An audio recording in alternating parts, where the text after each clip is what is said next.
Hey guys, Piper here, and today I'll be telling you all about the island of Jorvik. You start the game in Moorland, the home to Thomas Moorland and Justin Moorland. In Moorland, there's a busy stable, a paddock full of obstacles, a championship, the Moorland Forge, the Damascus Mine, Milmer's Highland, and more. You unlock Fort Pinta at level 4 after meeting Jasper. Here, you can talk to James and get a pretty cool race. And after talking to James, you can also get a bus pass for the mall from this guy. This is the bus stop where you get picked up to go to the mall and where you get dropped off when you come back from the mall. Fort Pinta has a cool disco that is open on Fridays and Saturdays. Fort Pinta also has a ferry dock where you can transport yourself to Cape West Fishing Village or to Jarlheim. Off a different dock in Fort Pinta, there's also a boat full of ponies. There's various different colors, and non-Star Riders are able to buy them as well. You only need to be level 1 and they're in a non-Star Rider accessible place. This is the Fort Pinta beach. There are plenty places to sit down and relax, and it lets you know that you can swim in the water with your horse.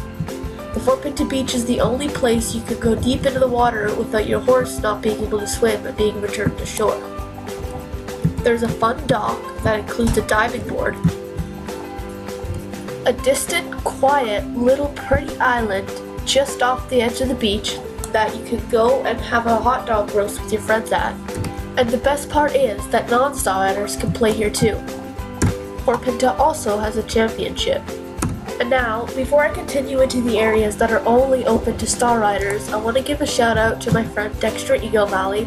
She just started her YouTube channel and it would really mean a lot to her if you would go and check her out. I'll leave a link to her channel in the description.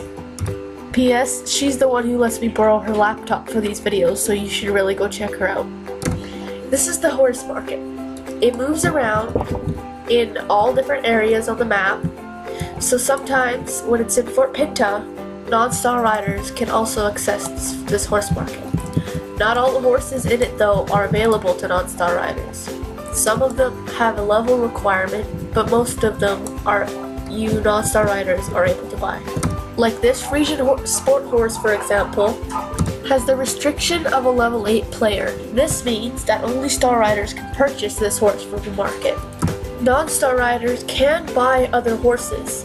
The Star Stable team releases Star Coin codes, sometimes for the non-Star Riders. If you save up, you can buy yourself a new horse. This is Steve's Farm. Steve's Farm is the most popular stable that I have noticed in the game. It's very busy, and there is also a race, a stable, and this is also where the Frisians are sold. Frisians and the Frisian sport horses.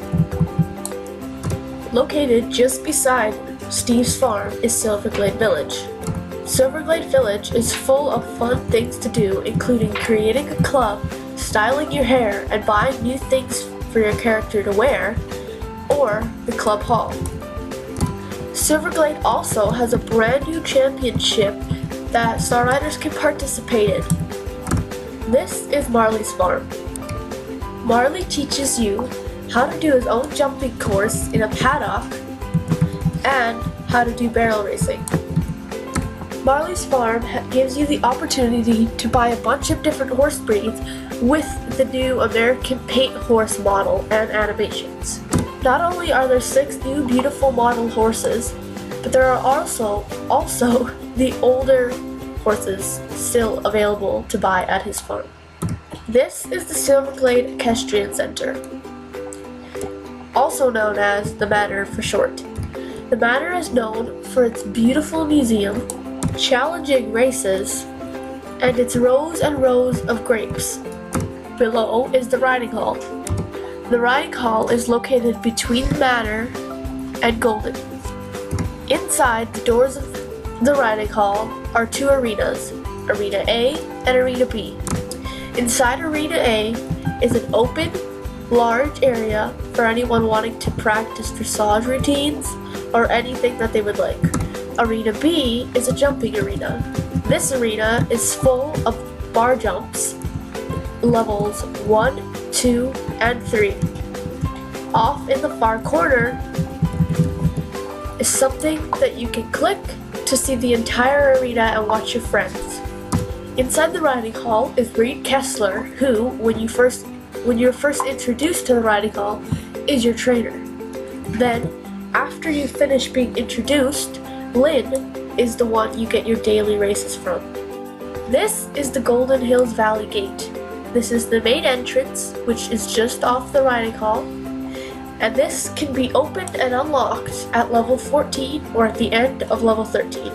Inside, you'll notice the beautiful golden and red trees.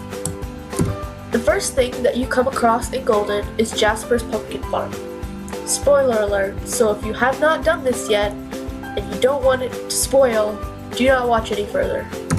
Jasper goes missing somewhere in mid-quest, and this is where he turns up. At level 14, you find him here, and he is the first one to introduce you to Golden. The Golden Mountains are off limits to anyone who has not done the quests yet to become friends with the wolves. Once you've become friends with the wolves, you can go as close and as careful around them as you want, but they will not stop you from running by. The Shadowy Hills Mountains have tons of secrets hidden up in them, but most of them are not yet open in the game. Once you pass through the North Iron Gate, you will follow a path down into what looks like a dark hole. But once you go inside, the world turns purple and foggy. Carefully, once you navigate across these boards, you can find yourself at Pie's Tavern. If you're new to this area, you might want to be careful and travel slow across the boards, because if you fall into the purple goo at the bottom,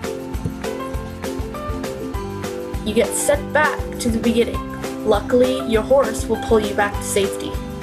Okay, after finally climbing up the creaky boards to Pie's place, you'll find that she's mixing potions, busy away at the top. Another thing, just outside of Pie's dark, scary hole, is a slightly hidden pathway up into the mountains. This pathway is called the Old King's Road, and you'll notice that, well, it's a bit difficult to get up, but at the top is the broken down ruins of what looks like a castle stone wall. This area is not yet open into the map, but I am sure that when it is open, it will be well worth the wait. Golden also has a very tricky championship, but it's still fun. This is Scarecrow Hill. Once you enter inside the gates of Scarecrow Hill, the sky gets dark and cloudy, and it gets quite foggy. If you turn to the left right after entering, you can run down into the forest and find yourself at an old ruined church. Inside, there is a pretty cool thing you should check out, but I'm not going to give it away. To get to the top of Scarecrow Hill, you have to travel across a swirly, curly, roundabout hill. The path is on the side of the hill, and you can't fall off because there is a spiky fence at the edge. When you're doing the race, you retrieve an apple from this branch and get chased by witches on brooms. This is the Golden Stables paddock. One of the races takes place here in the paddock. In my opinion, it's the trickiest on the island. On the southeast outer side of Golden Hill Stable, there's a short beach that goes all the way around. There's also a boat. You do unlock this shortly after you've unlocked Scarecrow Hills, and it takes you across to the other island. That's a secret though, I'm not going to show you there. There's a long dock that leads from the Golden Hill Stable to the Cape West Fishing Village. Cape West, for short, is one of the prettiest, most colorful villages in the entire game. The houses are colored green, yellow, blue, red. There are tons of laundry, which is colorful, and lots of lights. There's a mayor, hairstyling places, and a giant lighthouse at the top of the hill. Cape West is mainly known for its fishing, so as you travel across the docks, which there are many, you will see tons of fishing rods and poles hanging up the side to catch fish. Also, Cape West has a ferry dock that takes you to both locations, including a ferry, Fort Pinta and to Jarlheim. Each ferry is coded by color and route numbers. The ferry from Golden to Jarl is red with route number 1, and the ferry from Golden to Fort Pinta is green. Depending on the location you take the ferry from, the colors of the ferry to different locations will vary. Welcome to Jarlheim. This, as I'm standing, is the city. Jarlheim is full of paddocks and fields. This is the Jorvik stables. You can make your stable here, clean the stables, and there's also a paddock. Jorvik stables celebrates its birthday. There are usually very fun and colorful decorations. This is the Jorvik stables arena. When the horse market travels to Jorvik, to Jarlheim, this is where it takes place. Just across from the arena is the Jorvik Stables Championship. This championship is very popular, and it takes you all the way across the Jarlheim area. Valedale is the home of Elizabeth and is beautiful. It's a quiet place with a lovely cafe and horse sale across the river. Valedale also holds the passageway leading into Dino Valley. Dino Valley is unlocked by players at the minimum of level 15. You'll notice as I'm running in Dino Valley that because I'm on the horse I'm on, which is the Morgan horse, that my horse's speed is slowed. Unless you're riding the North Swedish horse or the Fjord horse specially sold in Dino Valley, your horse's speed will be reduced because of the cold. In Dino Valley, you will first come across Nick Stoneground's campground. Here, you can stay overnight or take a hot air balloon that you build back to the Silverglade village. We also build a stable here, but you have to build it and unlock the quest before you can get it. Dino Valley also has one race. This race consists of jumping across the cold water, which if you land in, you get put back onto the ice because it's too cold for your horse to swim. This is my good friend Celery. His name's not actually Celery, but he's just the giant skeleton of a dinosaur located nearly in the center of Dino Valley, not far from the race. There is special ways to get up on top of him, to get inside of his head. You can go around him, and the dinosaur is also used for an obstacle in the Dino Valley race. Because of the fog in Dino Valley, sometimes it's really easy to get lost. This is the way up to the Coulter family.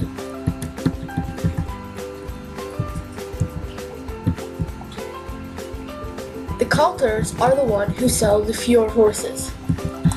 Nanook and Sedna. Some of the Fjord horses, like this one, can be bought at level 15.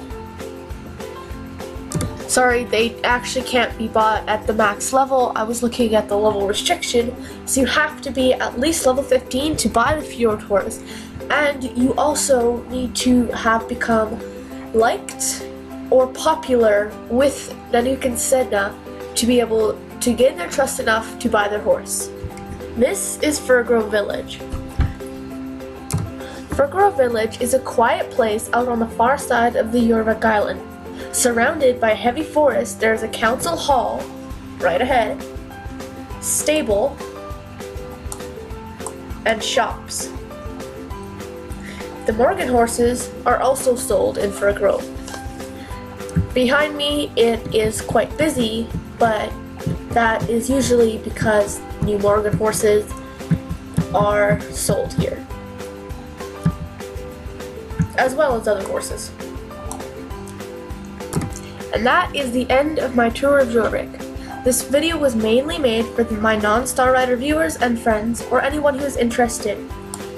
If you want to know where I am standing now to get this gorgeous view of the Jorvik Island, you can check the description for the link of the video I did on how to get up here. Thanks for watching, bye!